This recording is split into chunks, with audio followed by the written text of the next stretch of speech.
সুপ্রিয় শিক্ষার্থীবৃন্দ, আসসালামু আলাইকুম ওয়া রাহমাতুল্লাহ। এখন আলোচনা করতে যাচ্ছি ইংরেজি গ্রামারের একটি বিশেষ অংশ, খুবই গুরুত্বপূর্ণ একটি বেসিক আলোচনা। তো নাউন, এই নাউন সম্পর্কে আমরা বিস্তারিত জানব। আমরা 28 প্রকার নাউন, এটি আমরা নিয়ে কথা বলবো। তো নাউনকে আমরা যদি প্রথমে দুই ভাগ করি, তাহলে নাউন দুই ভাগে বিভক্ত করি, তাহলে একটা ভিজিবিলিটির দিক থেকে আর একটা কাউন্টেবিলিটির দিক থেকে। তো ভিজিবিলিটির দিক থেকে দুই প্রকার, একটা হলো অ্যাবস্ট্রাক্ট এবং কংক্রিট। একটা অ্যাবস্ট্রাক্ট মানে যেটা অদৃশ্য, যে পঞ্চ ইন্দ্রিয়ের মধ্যে যা ধরা যায় না, ছোঁয়া যায় না, মানে পঞ্চ ইন্দ্রিয়ের মধ্যে এটা কাজ করে না, সেটি। আর একটা হচ্ছে কংক্রিট, যেটা দেখা যায়, ধরা যায়, ছোঁয়া যায়, পঞ্চ ইন্দ্রিয়ের সব কিছুই কাজ করে, সেটি হলো কংক্রিট নাউন। তো আবার যদি কাউন্টেবিলিটির দিক থেকে দেখি, তাহলে একটা হচ্ছে কাউন্টেবল, একটা আনকাউন্টেবল আর একটা নট কাউন্টেবল। এই তিন প্রকার, একটা কাউন্টেবল, একটা আনকাউন্টেবল, একটা নট কাউন্টেবল। কাউন্টেবলটা তো গণা যায়, যেটা আনকাউন্টেবল মানে যেটা গণা যায় কিন্তু গণা হয় না, পরিমাপ করা হয়। গণা যায় কিন্তু গণা হয় না, পরিমাপ করা হয়। ওর এককটা হচ্ছে পরিমাপ। যেমন আমরা চাল, এই চাল কিন্তু আমরা 100টা চাল যদি 20 জন ধরি, তাহলে গণে ফেলতে পারবো, কিন্তু এই চাল কিন্তু গণা হয় না, তাহলে পরিমাপ করা হয়। আবার এরকম লবণ, চাল, ডাল, এগুলো, পটেটো, এগুলো আসলে গণা যায় কিন্তু গণনা করা হয় না, এটা ওজন বা পরিমাপ করা হয়, তাহলে এগুলো আনকাউন্টেবলের মধ্যে পড়ে। তারপরে নট কাউন্টেবল। নট কাউন্টেবল মানে যেটা আসলে কখনোই আমরা কোটি কোটি লোক এক্ষণে হয়ে গুনতে পারবো না, যেমন ওয়াটার, অয়েল, গ্যাস, এই যে বিষয়গুলো, এগুলো আমরা গুনতে পারবো না, আনকাউন্টেবল। তাহলে যেগুলো কখনোই গোনা যায় না, সেগুলো আনকাউন্টেবল। তো আমরা ভিজিবিলিটি এবং কাউন্টেবিলিটির দিক থেকে এগুলো পেলাম। এবার অ্যাবস্ট্রাক্ট যেটা, সেটা থেকে ভিজিবিলিটির দিক থেকে যে অ্যাবস্ট্রাক্ট এবং কংক্রিট আছে, তার মানে অ্যাবস্ট্রাক্টটা ভাগ করলে আমরা দুই ভাগে বিভক্ত করতে পারি। একটা হচ্ছে ডাইভার্সিটি, অর্থাৎ অন্য পার্টস অফ স্পিচ থেকে এসে অ্যাডভার্ব হয়ে যায়, অ্যাবস্ট্রাক্ট নাউন হয়ে যায়, সেইটা। আর একটা আছে সিম্পলি, মানে সেটা জন্মগত দিক থেকেই এসে অ্যাবস্ট্রাক্ট নাউন। যেমন অনেস্টি, এটা জন্মগত দিক থেকেই এটা অ্যাবস্ট্রাক্ট নাউন। কিন্তু যদি ডাইভার্সিটিভ হয়, তাহলে দেখা যাচ্ছে যে the mother rose in her, the mother a common noun থেকে একটা লিভিং থিং, যখন কমন নাউনের লিভিং থিং যখন সামনে দিয়ে থাকবে, তখন এটা অ্যাবস্ট্রাক্ট নাউন হবে। The mother rose in her, তার মধ্যে মা নয়, মাতৃত্ব জেগে উঠেছে, এই যে অ্যাবস্ট্রাক্ট থিংটা, এটা কিন্তু ডাইভার্সিটিভ, এটা ডাইভার্সিটিভ। আর এটা হচ্ছে সিম্পল। সিম্পলটা হচ্ছে অনেস্টি, ট্রুথফুলনেস, এগুলো হচ্ছে সিম্পল অ্যাবস্ট্রাক্ট। এখন আমরা অ্যাবস্ট্রাক্ট থেকে চলে আসলাম কংক্রিটে। কংক্রিট নাউনটা আসলে অনেকগুলো, যেগুলো দৃশ্যমান, এগুলোকে অনেক ভাগে বিভক্ত করা হচ্ছে। যেমন কংক্রিট নাউনের একটা প্রপার নাউন। প্রপার নাউনটা এরকম, যে প্রপার নাউন হচ্ছে যার জন্মগত নাম, পৃথিবীতে ওই নামে, ওই পরিচয়ে একটি, ওর আইডেন্টিটি শুধু পৃথিবীতে একটাই, সেটা হলো প্রপার নাউন। এরপরে যেমন নজরুল প্রপার নাউন হতে পারে। আবার নন লিভিং থিংয়ের মধ্যে হিমালয়েজ, তারপরে তাজমহল, এটা হতে পারে। কমন নাউনটা আসলে যেটি আসলে এক নামে আরও অন্য কিছুকে ডাকা যায়। যেমন ম্যান যদি বলি, তাহলে আমাকেও কেউ ম্যান বলতে পারবে, আর একজনকেও ম্যান বলতে পারবে। এই যে একটা কমন বিষয়, অর্থাৎ সবার মাঝে যে বিষয়টা বিরাজ করে, সেটি হচ্ছে কমন নাউন। তাহলে যে নাউনটি সবার মাঝে বিরাজ করে, সেটি হলো কমন নাউন। এরপরে কালেকটিভ নাউন। কালেকটিভ নাউনটা হচ্ছে যে কতগুলো কমন নাউনের একটি দল বা সঙ্গ বা ঝোপা বা ঝুঁকি বা গোত্র, এরকম একটা ব্যাপার কালেকটিভ নাউন কেন। এবং ম্যাটেরিয়াল নাউন হচ্ছে যেগুলো আছে পদার্থবাচক সেগুলো। আর ভ্যারাইটি বলতে যে নাউনগুলো আসলে অন্য একটা নাউন থেকে চলে আসছে। যেমন আমরা যদি বলি যে ভ্যারাইটি বলতে যে ভার্বাল নাউন থেকে, জেরান্ডাল নাউন থেকে এরকম আসছে, সেগুলো ভ্যারাইটি অফ নাউন। এরপরে সাফিক্সাল নাউন। সাফিক্সাল নাউন মানে যদি কোনো ভার্বের সাথে যদি কোনো কিছুর সাথে সাফিক্স যুক্ত করে নাউন তৈরি করা হয় তাহলে সেটা সাফিক্সাল নাউন হবে, আমরা আরও দেখতে পারবো। এরপরে সিচুয়েশনাল নাউন। সিচুয়েশনাল নাউন হচ্ছে সিচুয়েশনাল নাউন, এটা হচ্ছে যে পরিস্থিতি তাকে, সে কোনো দিনও নাউন নয় কিন্তু তার প্লেসমেন্টটা এমন একটা প্লেসমেন্ট যে প্লেসে সে যে প্লেসে থাকলে তাকে নাউন হতেই হবে। যেমন ইট ইজ ইয়োর গো, যেমন গোটা কখনোই নাউন নয় কিন্তু ওটা পসেসিভ অ্যাডজেক্টিভের উপরে নাউন হয়ে গেছে, সেটা situational noun. Noun of multitude. Noun of multitude মানে যদি কোনো কালেকটিভ নাউন কোনো কারণে পৃথক হয়ে যায় তাহলে সেটিকে নাউন অফ মাল্টিটিউড বলা হয়, যে বহু সংখ্যার এই কালেকটিভ নাউনের আরেকটি নাউন হয়ে যায় নাউন অফ মাল্টিটিউড। এরপরে আমরা যদি বলি তাহলে দেখা যাচ্ছে যে এই যে আমরা ডাইভার্সিটিভ নাউনটাকে আমরা আরও ভাগে বিভক্ত করতে পারি। তার হচ্ছে কমন নাউনটা আসলে তিন ভাগে বিভক্ত করা হয়েছে, যে প্রপার টু কমন, যে প্রপার নাউন থেকে কমন নাউন। যেমন আমি সবগুলোরই বিস্তারিত উদাহরণে আসবো, তারপরেও আলোচনা হচ্ছে প্রপার নাউন টু কমন। যে কোনো প্রপার নাউন যদি কমন নাউন হয়ে যায়, যেমন দ্য বায়রন, তখন কিন্তু প্রপার নাউনটা কমন নাউন হয়ে গেল। এরপরে সেমি নাউন হচ্ছে যে একটা noun plus of plus noun, মানে একটি নাউনকে প্রাধান্য দিতে গিয়ে একটা নতুন নাউনের অবতারণা করা, সেটা হচ্ছে সেমি নাউন। এবং প্লুরাল কমন নাউন, কোনো অ্যাডজেক্টিভ যদি নাউনে পরিণত হয়, লিভিং থিং যদি নাউনে পরিণত হয় তাহলে কিন্তু সেটি প্লুরাল কমন নাউন হয়ে যাবে। এরপরে দেখা যাচ্ছে যে সাফিক্সাল নাউনগুলো, যে ভার্বাল নাউন অর্থাৎ ভার্বের সাথে সাফিক্স যুক্ত হয়ে একটা নাউন হয়েছে ভার্বাল নাউন। অ্যাকশন নাউন মানে এটাও TION যুক্ত হয়ে সাফিক্স যুক্ত হয়ে একটা অ্যাকশানে পরিণত, যেমন ফাংশন, TION ফাংশন। এরপরে জেনারেল নাউন মধ্যে যেমন আমরা সাধারণ যে নাউনগুলোকে বুঝি সেগুলো হচ্ছে জেনারেল নাউন, এটাও সাফিক্সাল নাউনে পরিণত হতে পারে। এবং পসেশন নাউন মানে এটাও সাফিক্সাল, যার মানে অ্যাপোস্ট্রফে S যুক্ত হয়ে যায়। যেমন যে রহিমস হাউস, তাহলে রহিমস অ্যাপোস্ট্রফে S যুক্ত হয়ে গেলে যে পসেসিভ নাউন হয়ে গেল সেটি আসলে পসেশন নাউন। হ্যাঁ, এরপরে এই ডাইভার্সিটিভ নাউনগুলোকে আমরা আরও কত ভাগে বিভক্ত করতে পারি দেখি। যে ডাইভার্সিটিভ নাউনগুলো আছে যে অ্যাডভার্বিয়াল নাউন, যে নাউন যেমন he will come yesterday, yesterday এটা অ্যাডভার্বিয়াল নাউন হয়ে যাচ্ছে। এরপরে হচ্ছে যে নাউন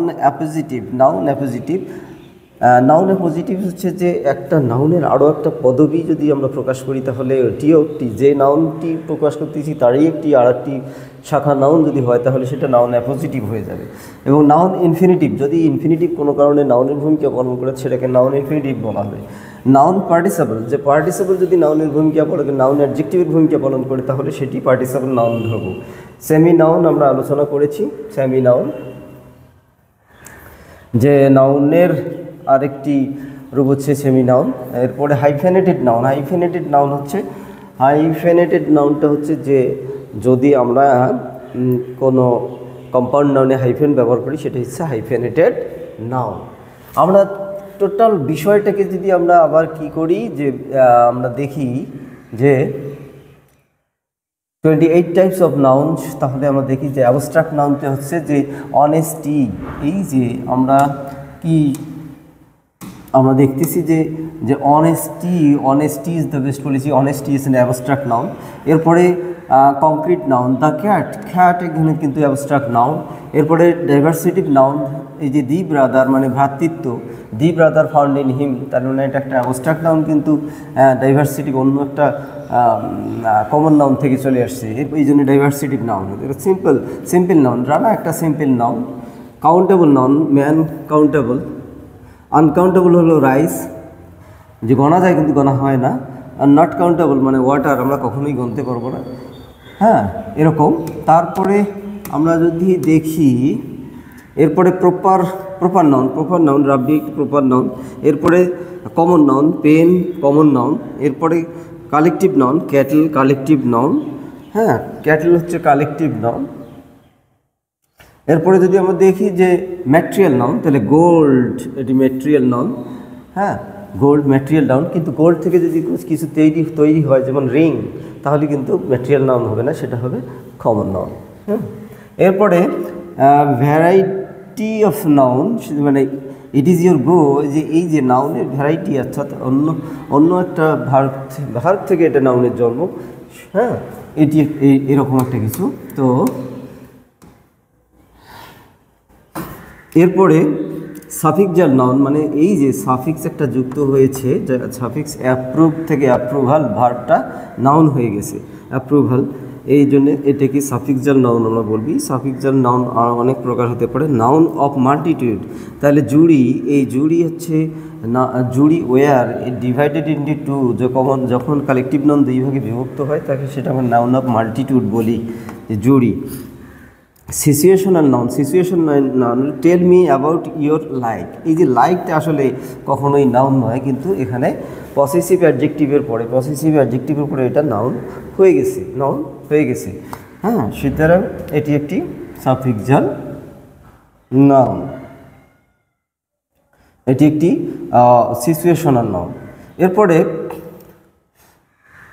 দেখি প্রপার টু কমন। যাক, প্রপার নাউন আমরা দেখি যে প্রপার নাউন এটি কমন নাউন কীভাবে হয়, যে Nazrul is the Byron of Bangla, যে the living thing, Byron living thing, এই জন্য এর পূর্বে একটা দি ব্যবহার হয়ে এটা প্রপার নাউনটা কমন নাউনে পরিণত হয়েছে। এরপরে যদি এ যুক্ত হয় তাও কিন্তু কমন নাউনে পরিণত হয়, যেমন you are a Nazrul I see, তাহলে এটিও কিন্তু প্রপার নাউনটা কমন নাউনে পরিণত হয়ে যায়। এরপরে semi noun the rice of Dinajpur is very fine, তাহলে এই যে রাইসে দিনাজপুরের পূর্বে দি রাইস, এটি কিন্তু আমাদের সেমি নাউন।